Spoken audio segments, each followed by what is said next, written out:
Bonjour et bienvenue à Mi Corazón de Mujer.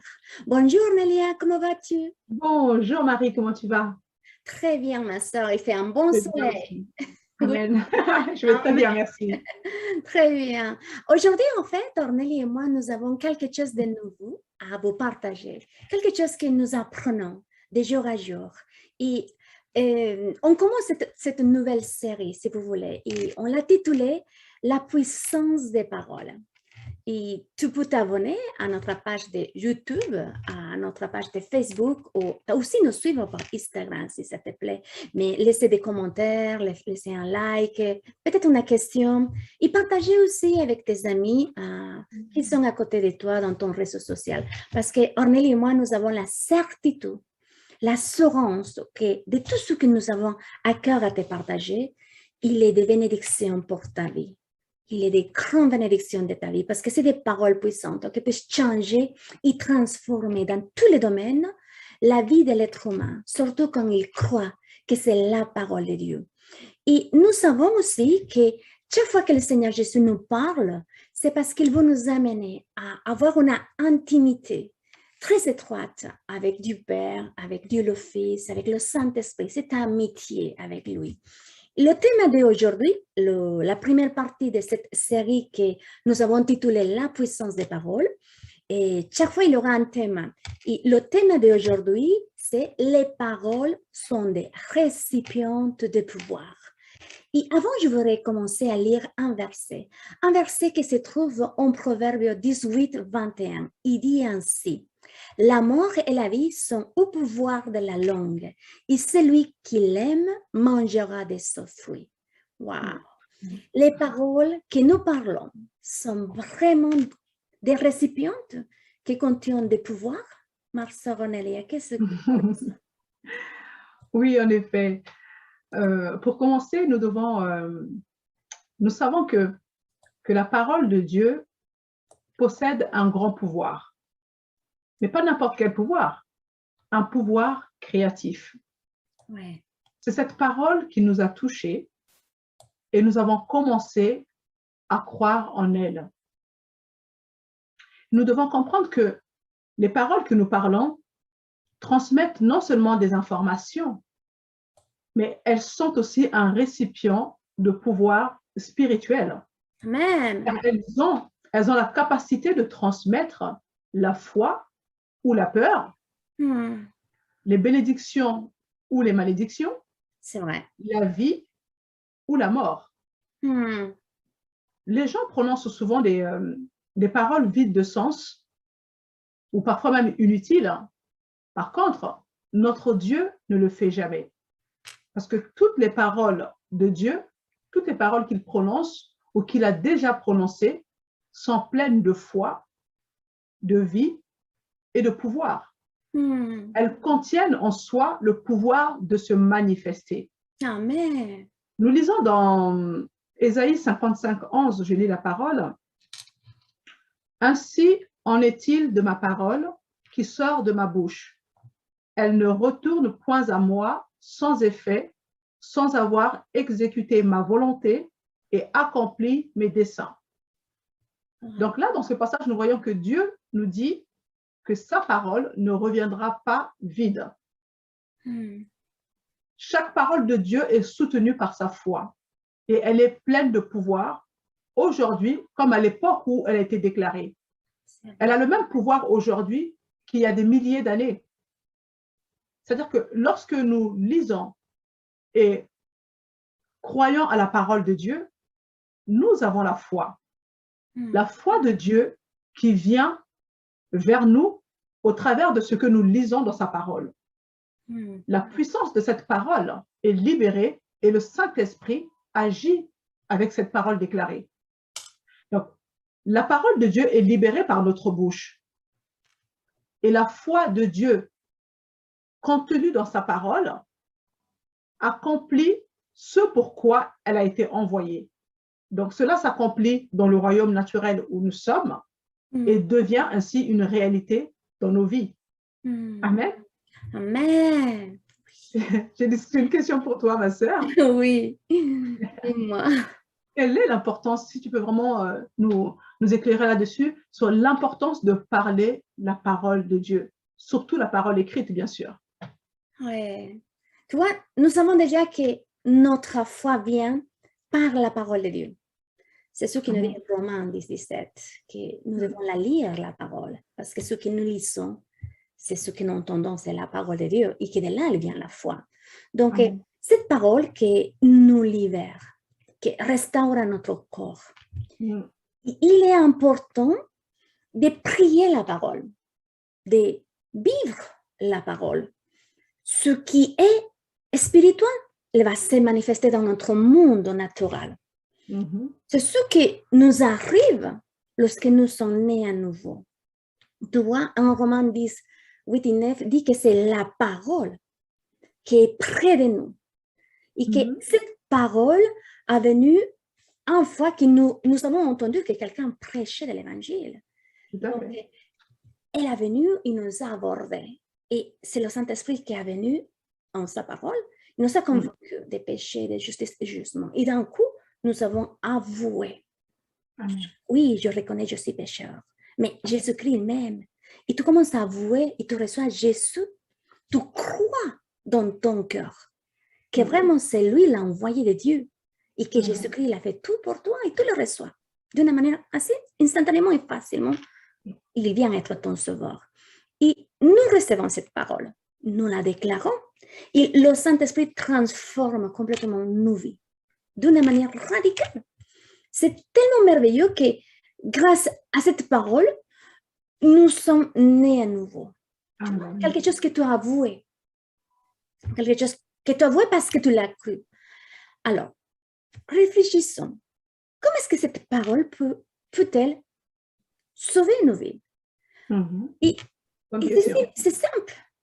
Parce que c'est égal de cette manière que la foi fonctionne.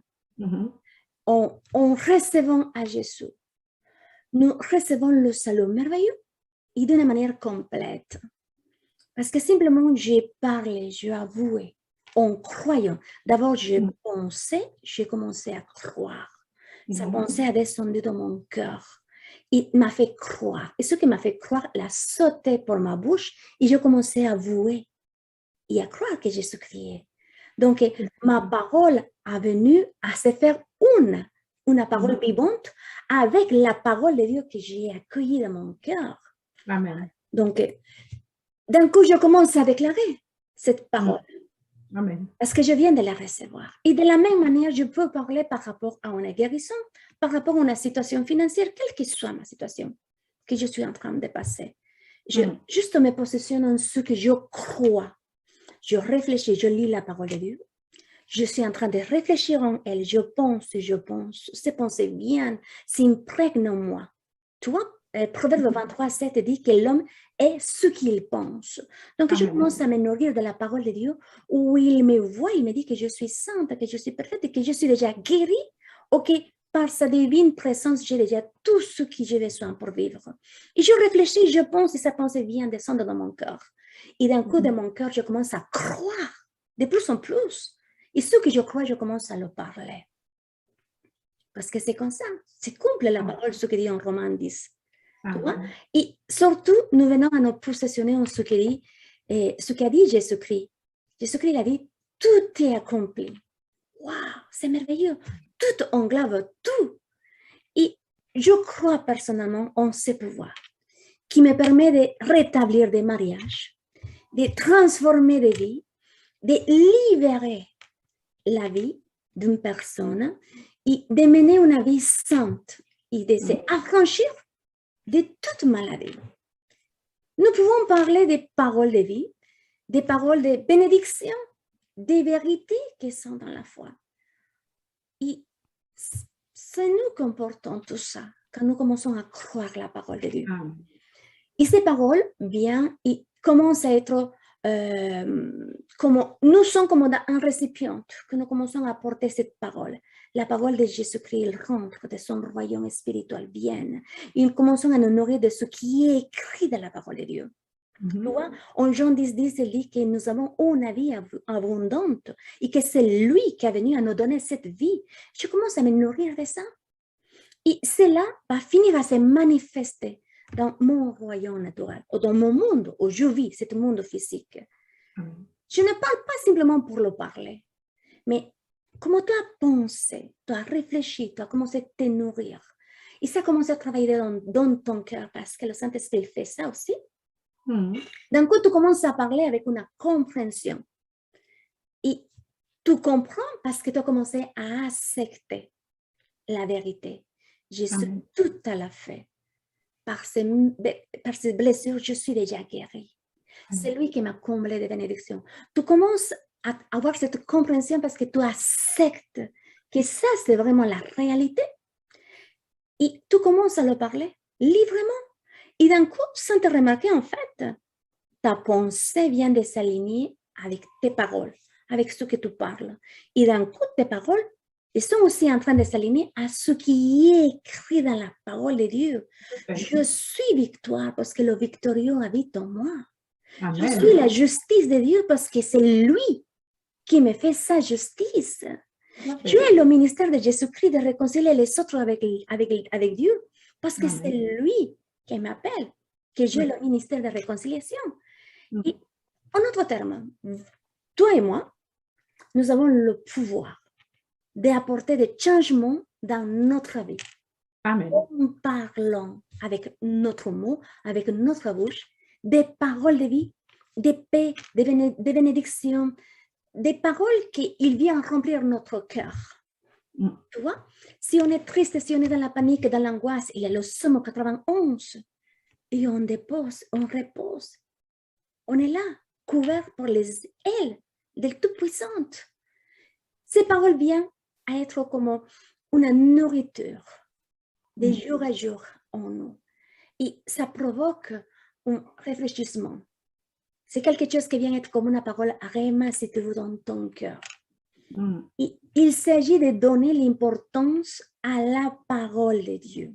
C'est-à-dire, je crois qu'elle était inspirée par le Saint-Esprit. Et je crois que jusqu'avant la mort de Jésus-Christ, tout ça était dans l'ancienne alliance. Et après la mort de Christ dans la croix et la résurrection, maintenant je vis dans une nouvelle alliance. Et c'est la meilleure alliance parce que maintenant c'est Dieu le Fils a fait alliance avec Dieu le Père. Amen. Et il me donne tout. Tu vois? Donc, ça, c'est merveilleux. Donc, la première chose à faire, c'est donner l'importance à la puissance qu'il y a à la parole de Dieu. Parce que c'est sa parole. Dire la parole de Dieu nous va donner des vies de plus en plus. Il va nous faire grandir dans notre vie, dans notre foi. Et on va aller au-delà des choses que nous pouvons imaginer. Tout à fait. Parce que c'est le Saint-Esprit qui nous amène à nous positionner dans le lieu qu'on est assis. Parce qu'on est le corps de Christ et lui, il est la tête. Et quelque chose que à moi, ça m'a pris beaucoup, mais tout le temps, je dis, Seigneur, je reste assise. Parce que la tête, elle ne peut pas s'asseoir sans avoir le corps. Et le corps, elle ne peut pas être assis sans une tête. C'est la volonté de Dieu de nous avoir ressuscité avec lui et nous asseoir là. Donc, je dois croire en cette puissance. Amen. Ta parole à mesurer, si nous ne la mesurons pas et nous laissons vraiment la liberté, nous pouvons vraiment commencer à marcher dans le surnaturel. Il va se manifester en nous parce que c'est la puissance de la parole de Dieu que nous pouvons la forger avec notre langue et la faire sortir par notre mot. Tu vois, ce que dit en Luc 8, 11 dit que toutes les paroles, c'est une semence. Que la parole de Dieu, c'est comme un grain. Donc, je prends la parole de Dieu, je crois que c'est puissante et je la plante dans la terre qui est mon cœur. Tout à fait. Et jour à jour, nous voyons cette transformation dans notre environnement. déjà notre introduction en nous-mêmes, parce que nous commençons à nous voir d'une manière différente. Nous changeons notre façon de parler, notre façon qui avant était négative. On disait, ah non, je ne pourrais pas parce que je ne suis pas capable, je ne pourrais pas parce que vraiment, je ne sais pas administrer, je ne sais pas m'organiser. Mais d'un coup, nous commençons à nous voir d'une manière complètement différente, capable de faire des choses riches. Simplement parce que nous valorisons ce qui est écrit de la puissance de sa parole. Amen. Et nous la déclarons, nous nous la approprions, nous commençons à parler. Et tu vois, à ça, Ornelia, comme nous comprenons déjà ces parties-là et nous avançons en ça, nous pouvons donc dire que la parole de Dieu, c'est la vie alors? Oh oui. Tu sais, ma soeur, nous allons lire Hébreux 4:12 où il est écrit « Car la parole de Dieu est vivante. » Elle est vivante. Je lis la parole que j'ai affichée dans un coin sur l'ordi. « La parole de Dieu est vivante, active et plus tranchante que toute épée à double tranchant. Elle pénètre même jusqu'à diviser l'âme et l'esprit, les articulations et la moelle osseuse, et elle discerne les pensées et les intentions du cœur. » Et j'ai aussi, je vais lire aussi le passage dans Jean, chapitre 6, verset 63, où il est écrit « C'est l'esprit qui fait vivre, l'homme n'arrive à rien. Les paroles que je vous dis sont esprit et vie. » Amen. Donc, au travers de ces deux passages, nous voyons que, oui, la parole de Dieu, elle est vivante. Elle agit d'une manière efficace. Cependant, si nous lisons la Bible comme un livre ordinaire, malheureusement, elle ne produira pas en nous une croissance spirituelle. C'est vrai. Elle ne donnera pas non plus la foi et elle ne sera pas non plus efficace en nous. Parce qu'effectivement, la Bible n'est pas un livre ordinaire. Pour que cette parole soit efficace en nous, comme cela est écrit dans Hébreux qu'on vient de lire, ben nous devons commencer déjà à voir la parole de Dieu telle qu'elle est. C'est-à-dire que Dieu me parle. Oui. Dieu me parle. Oui, Dieu nous parle par sa parole. Car en effet, pourquoi je dis ça? Parce que au travers de la parole de Dieu, nous pouvons connaître Dieu. Et c'est la vérité de sa parole qui nous rend libres. Nous voyons, dans la Bible, en fait, nous devons considérer que c'est Dieu qui nous parle directement, personnellement, par ces pages qui sont inspirées par le Saint-Esprit.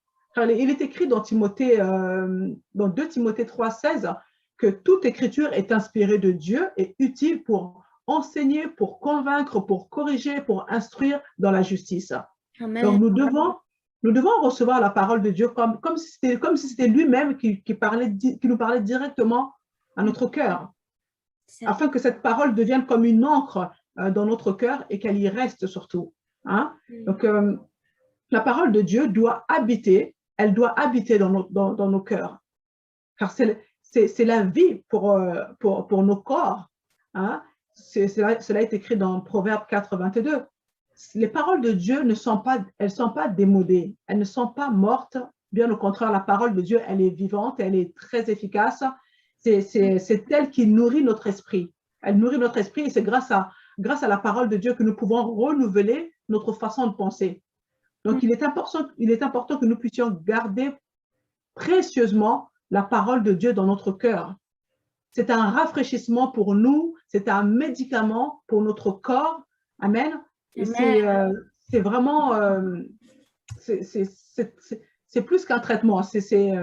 En tout cas, on doit serrer la parole de Dieu dans notre cœur. Amen. Amen.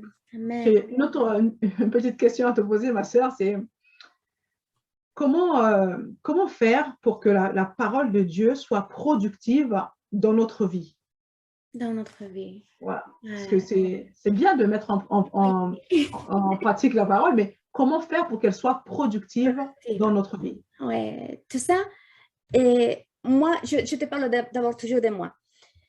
Moi, il arrivait à un moment donné en moi que j'ai compris qu'en fait, ma vie, si tu veux, ma façon de penser, on peut dire que c'est un tableau qu'on a dans une école. Il était complètement rempli de traditions, de légalisme, de religiosité, de croyances, de philosophie. Et quand une coupe elle est complètement remplie, on ne peut rien mettre. Tout à fait. Ce qui est fait et que nous devons faire, c'est effacer. effacer. pour effacer tout. En fait, nous devons être prêts à effacer toutes les mauvaises choses que nous avons apprises. Parce que c'est la seule manière que nous pouvons apprendre bien la parole de Dieu. Donc, une fois que nous avons effacé tous ces tableaux, parce que je dois apprendre pour désapprendre, et pour apprendre bien la parole de Dieu, je l'efface. Et là, maintenant, je vais écrire dans un nouveau tableau. Et pour commencer à écrire, je dois me nourrir de la parole de Dieu parce que c'est ça qu'on est en train de parler, tu vois? Tout à fait. Et là, la première chose que nous devons faire, c'est accepter que notre cœur soit dépositaire, comme dans un compte bancaire, comme un dépôt. Là, je vais dépositer des choses. Donc, que mon corps soit dépositaire de la parole de Dieu. Prendre conscience de que c'est Dieu qui est en train de me parler. Chaque fois que je lis un verset, c'est la voix de Dieu. C'est Dieu me parle. Prendre conscience là que c'est le Dieu qui a créé tout l'univers et que c'est lui, c'est par sa parole que toutes les choses elles sont soumises, dit la parole. Mais surtout, savoir que sa parole est tellement puissante que Dieu a parlé et les choses se sont faites. Wow!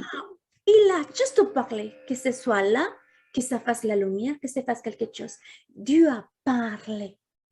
Et toutes les armées des étoiles et tout ça, ils ont été faites pour le souffle de sa bouche. Donc, parlons-en la parole, car elle est active. C'est-à-dire, positionnons-nous dans cette parole. Vivons-la selon ce qui est écrit. Que soit, c'est là notre base de notre foi. Tout à fait. Et non la circonstance. Tu vois? Non ce que nous voyons, ce que nous entendons, ce que nous sentons. Non. Ne marchons pas par ce que nous voyons ou par nos émotions, mais par ce qui est écrit dans la parole de Dieu. Nous le déclarons, nous le confessons, parce que nous avons compris, parce que nous avons accepté. Et ça redevient vraiment vers Dieu que nous sommes en train de confesser, de croire et d'accepter.